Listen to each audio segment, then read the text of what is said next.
I'm cooked. Like, I'm gonna be here for one semester and they're gonna kick me out.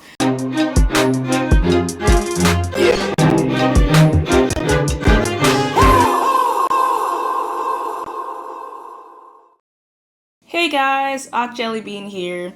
So today I'm going to be talking with you all about my experience transitioning from a gap year into grad school and how I'm handling it right now, handling grad school, and things that I wish I knew before I, got back in the swing of things as far as school goes. So some background information: I did graduate with the Bachelor's of Science in Physics in 2023 from Fisk University, and I took my gap year like right after graduating.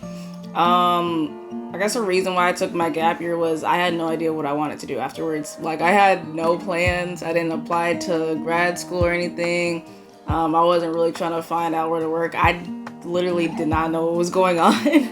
And I was just like really mentally exhausted. Like, that senior year had killed me. Like, it was hard times. So I decided to go home and just figure it out like there. And also, like, with my background in physics, I had changed my major like several times in undergrad. So I just stuck with physics just because like I was still trying to graduate on time, but I did start college planning to go on a pre-med track. So when I graduated, I still sort of wanted to add medicine in with my future career, but I still wanted to use my degree. I didn't want to waste my entire physics degree. So I did go home. Of course, my parents were like, I need to do something. I can't just sit around the house. So I did apply for some jobs. I ended up working as a substitute teacher. It was a very interesting time. That was my first job ever. So I worked for up until the school year ended, which was like in June. Besides working, I would hang out with my family. We traveled for like spring break, just literally like relax and catch up with my family. But at the same time, I was still trying to search, how to combine my degree with working in the medical field somehow. I came upon medical physics, and I can do another video on, how I came upon that field and talk about medical physics, because a lot of people don't know what it was. I didn't know what it was. But that's going to be a separate little video. So what I ended up doing was searching up schools, grad schools that had medical physics master's programs, and I ended up applying to 8 schools in total. I applied to Vanderbilt, which is where I'm at right now. I applied to University of Pennsylvania, Johns Hopkins, Duke, University of Tennessee in Knoxville, Mary Bird Perkins Center in Louisiana, and MD Anderson, and also Wake Forest University in North Carolina. So I got into 6 of those schools actually, but it was a very stressful time because I had a lot of self-doubt at the time because I hadn't done any shadowing during my gap year. I was literally just working and enjoying life. So I was like, okay, what if the reviewers think that I'm not serious about grad school? And some of these schools I had applied to for undergrad, and I got rejected from most of them. So like, I was like, there's no way I'm getting into these schools. Like, what am I gonna do with my life? And I had no research. That was another thing. I hadn't had no research experience. That never occurred to me in undergrad. So that's some more experience that could have set me apart from other candidates, which is also why I didn't apply to a PhD program, because you sort of need research for that. But anyways, I did get into 6 out of 8 of those. The only ones I didn't get accepted to was MD Anderson and Mary Bird Perkins. I didn't know what to say getting into all those schools, because those schools are like well known, like those are top schools. So that was cool. But then another challenge that came up, or something to worry about, was like, tuition. Those schools are not cheap. Like, not cheap at all, and they're not public schools.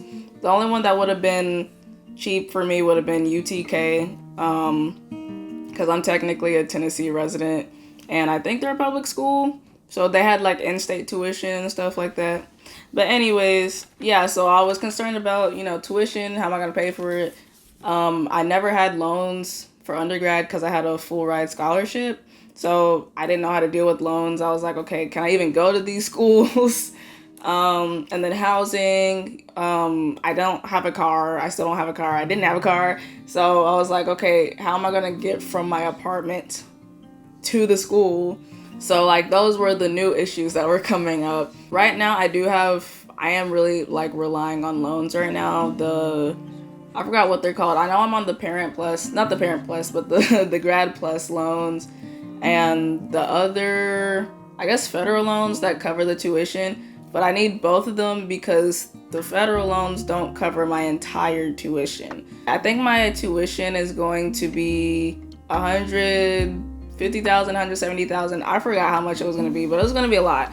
But I did choose Vanderbilt because their base tuition was much cheaper than the other schools I got into. They do not have like any internal like scholarships within my program, which sort of sucks. Like alumni would have to donate to the program for us to have scholarships. There were like options to, I guess, sort of help pay for your schooling, like doing TA jobs, which I did go to the trainings, but in all honesty, I didn't think I could handle it doing that and starting grad school at the same time. It would have been like TA for physics for undergraduates. And with me being a year out of like college, I was like, I don't think I remember everything. I didn't think I'd be a good teacher, to be honest. But anyways, more on like when I finally got here. When I was looking for housing, because I was still overseas, so it's not like I could visit. So I ended up choosing the grad housing, which is what this is. I ended up choosing this because it was really close to the hospital where my classes are. It's like a 15-minute walk, but more of like how my experience was when I actually started, grad school, like after getting the housing and stuff, like actually starting my first class and stuff. The first week, I don't remember it being too bad as far as I gave myself some grace. Knowing that I was coming back to school, and of course, like I'm not gonna understand like the very first lecture of whatever we were doing. So I was just like, okay, like, I'll do the best I can. We had homework. I was able to do the homework. It just took like longer than I wanted, but I was able to complete the initial homework assignments. But it was still like hard, and I guess like the first initial issue was me having to refresh my memory on basic physics stuff. I literally had to watch like YouTube videos on like simple stuff like what is radiation really. I feel like you know what things are, but you don't actually know how to explain it. You don't know the technical like definition of what they are. Like, yes, you can identify what it is, but do you know how it works and things? So stuff like that, I had to refresh my memory on like, what my field is even about, on top of learning the new material that my career is actually supposed to be about. So that was really difficult because it was like I had to learn like 2 things at once.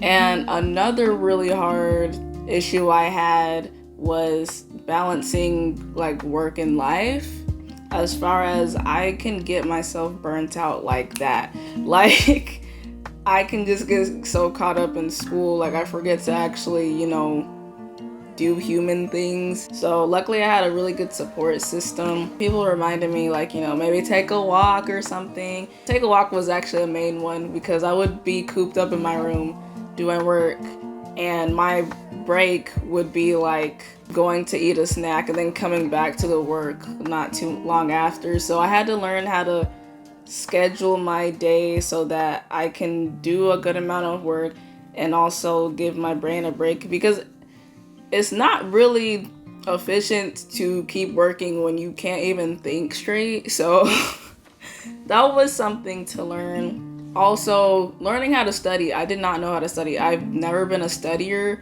not to brag, but like I've never had like big issues in school. Like I've always been a pretty top student. Even in college, even though I wasn't like, it's not like I was the valedictorian or anything, but like I didn't have to do much to pass. But grad school it's like you sort of have to really know what's going on, I guess. There's no like passing type of thing. You really need to know like at least the basic foundations of what's going on. So I really had to learn how to study. Just rereading the lecture slides was not cutting it. I hadn't seen low test scores like that since never. I think my first test was probably like a 50 or something. And one of the classes, one of the dosimetry classes, and I was just like, I'm cooked. Like, I'm going to be here for one semester and they're going to kick me out. Because I literally asked one professor, like, am I at risk on being kicked out? Because I'm not doing too good right now. But anyways, no, I just had to learn how to study. Rereading stuff wasn't doing it, so I started making Quizlets. I know that was pretty big, like, when I was in high school, and it's pretty big right now, so I make my own study guides, which really helps. And YouTube videos really help too. Oh, and also another thing to add to, I guess, getting into the swing of things with school, I had a hard time, like, you know, asking for help or accepting help for that matter. I don't think that it makes me weaker to ask for help necessarily, or maybe I do and I'm in denial. Like, I had to learn that it was okay to not be the best, because the way that I was struggling that first semester, like, if I didn't accept help, I was not gonna do too well. So I do appreciate, like, you know, those that did help me, like my classmates, my professors. I did get into, what's it called, like, counseling. I have an academic counselor, a regular counselor. I mean, realistically, you can't be good at everything. You can't be fantastic at everything, which makes sense. Otherwise, you know, people wouldn't be in school. Like, if you knew everything, you wouldn't be in school. So sometimes I have to remind myself of that, in case I'm ever wondering, like, you know, why it seems like everyone else is understanding and I'm still, like, you know, 10 steps behind. But on to things that I wish I knew, and I sort of touched on them in the challenges that I was mentioning that I had. But one thing that I wish I knew was that it's okay to, you know, not have everything together. Like I said before, it's okay to not be the best at something. Also, that you are not defined by what you do necessarily. I base my life off of school, really. If I'm not doing well at school, then I would think, you know, like, I'm a waste of space. Like, so I had to really change my mindset. It's not gonna be an easy journey. So to make it a little bit gentler on yourself, you need to be kinder to yourself. Another thing that I wish I knew was to get some sort of experience or shadowing a medical physicist, or in you guys' case, it'd be whatever career you want to do. Because if you're uncertain, it's better to at least have an idea of the career that you want to do. Because otherwise, if you just go to school for the career and realize that it sucks, like, it's actually boring and you want to rip your brains out, like, it's better to have shadowed before so you don't jump all in, so you won't be, you know, wasting money and time. A third thing that I wish I knew was that having a support system is more important than you think. Because if I didn't have any friends around here, or maybe, you know, never got into counseling or whatever, if I was just relying on myself, I do not know where I would be, as far as, I don't know if I would have, you know, just called it quits. Just taking it one day at a time, just accepting your small accomplishments, and just having someone to cheer you on and be like, you know, you're doing great, or, you know, don't forget to take care of yourself. Without that, I don't know what type of mental state I would be in. And the last thing that I wish I knew before coming to grad school is how important it is to make connections. I hate hearing people say you have to, like, network and connections is what gets you places. I hate hearing it because it's very true. It's just very annoying to hear, but it's very true. Make sure you have good relationships with your undergrad professors, because recommendations still exist. Luckily, I did have at least 3 professors I could count on for my recommendations, but it would have been much difficult if I didn't have people who could vouch for me. So make sure you're making, or like keeping, those connections, because you're gonna need it if you're applying to grad school. Okay, so that is all. I hope you guys enjoyed this video, and I hope I could help any one of you who are deciding to transition from a gap year into grad school. It's gonna be great, I promise. It's a fantastic experience. It's also very difficult, but you'll be fine. But anyways, hope you guys have an awesome day.